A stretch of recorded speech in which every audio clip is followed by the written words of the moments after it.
2026 FIFA বিশ্বকাপের ডঙ্কা বেজে উঠেছে। আজ আমরা কথা বলবো সবথেকে আলোচিত গ্রুপগুলোর একটি, গ্রুপ সি নিয়ে, যেখানে 5বারের বিশ্ব চ্যাম্পিয়ন ব্রাজিলের সাথে লড়বে 2022 বিশ্বকাপের জায়ান্ট কিলার মরক্কো, ইউরোপের শক্তিশালী স্কটল্যান্ড এবং কনকাকাফ অঞ্চলের লড়াকু দল হাইতি। কার্লো আনচেলত্তির অধীনে ব্রাজিল কি পারবে গ্রুপ চ্যাম্পিয়ন হতে, নাকি মরক্কো আবারও উপহার দেবে কোনো নতুন রূপকথা? চলুন বিস্তারিত বিশ্লেষণ করা যাক আজকের এই বিশেষ ভিডিওতে। প্রথমে আসা যাক ফেভারিট ব্রাজিলের কথায়। ভিনিসিয়াস জুনিয়র, রাফিনহা এবং ইনজুরি কাটিয়ে ফেরা নেইমার জুনিয়রকে নিয়ে গড়া ব্রাজিলের এই আক্রমণ ভাগ যে কোনো ডিফেন্সের জন্য দুঃস্বপ্ন। কোচ আনচেলত্তির অধীনে টেকটিক্যালি ব্রাজিল এখন অনেক বেশি গোছানো। অন্যদিকে মরক্কো তাদের 2022 সালের সেই ঐতিহাসিক সেমিফাইনাল রানকে আবার আরও এক ধাপ এগিয়ে নিতে চায়।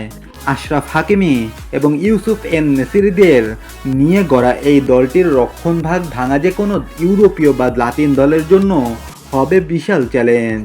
নিউ জার্সির মেটলাইফ স্টেডিয়ামে ব্রাজিল বনাম মরক্কো ম্যাচটি সম্ভবত ঠিক করে দেবে এই গ্রুপের রাজাকে। এই গ্রুপের সবথেকে বড় ডার্ক হর্স হলো স্কটল্যান্ড। স্কট ম্যাকটোমিনে আর জন ম্যাকগিনের নিয়ে গড়া তাদের মাঝমাঠ যে কোনো দলের খেলার ছন্দ নষ্ট করে দিতে ওস্তাদ। মরক্কোর সাথে তাদের দ্বিতীয় স্থানের লড়াইতে হবে দেখার মতো। আর আন্ডারডগ হিসেবে আছে হাইতি। যদিও কাগজে কলমে তারা পিছিয়ে, তবে তাদের গতি আর কাউন্টার অ্যাটাক বড় দলগুলোর পয়েন্ট কেড়ে নিয়ে গ্রুপের সমীকরণ বদলে দিতে পারে। হাইতি এবার চাইবে বিশ্বমঞ্চে নিজেদের নতুন করে চেনাতে।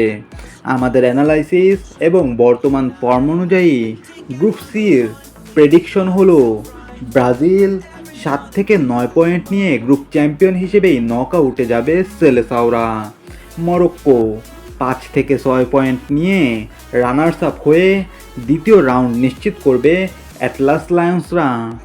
স্কটল্যান্ড 3 থেকে 4 পয়েন্ট নিয়ে 3 নম্বরে থেকে বিদায় নিতে হতে পারে, তবে তাদের লড়াই হবে সমানে সমান।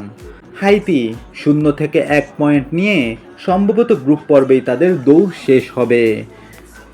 আপনার কি মনে হয়, নেইমার কি পারবেন ব্রাজিলকে হেক্সা মিশনের পথে এগিয়ে নিতে, নাকি মরক্কো আবারও চমকে দেবে বিশ্বকে?